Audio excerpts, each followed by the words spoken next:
والنهارده بقى انا جايبه لكم مكان اكتشاف طربوش للاكلات السوري. عايزه اقول لكم يا جماعه الاكل بتاعه فظيع بجد وبامانه. احلى اكل سوري اكلته في حياتي من عند طربوش. احنا هنا في فرع كارفور اسكندريه، في فرع تاني في سموحه وليه فروع كتير.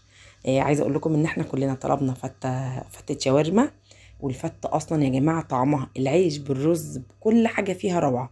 في بقى اللي طلب فتة شاورما فراخ وانا طلبت لحمه انا وفريده بنتي. وعايزه اقول لكم بقى الشيبسي بتاعهم بنكهه تحفه.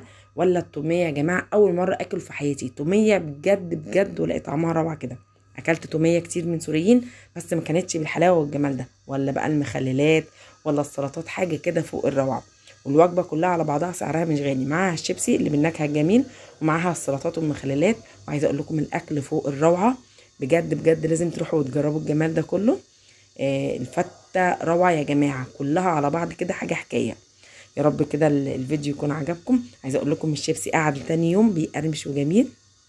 والفته برضو احنا اخدنا الباقي معانا في البيت، ما قدرناش نكملها، برضو روعه. اتمنى ان انتوا تجربوه. الفيديو يكون عجبكم. سلام.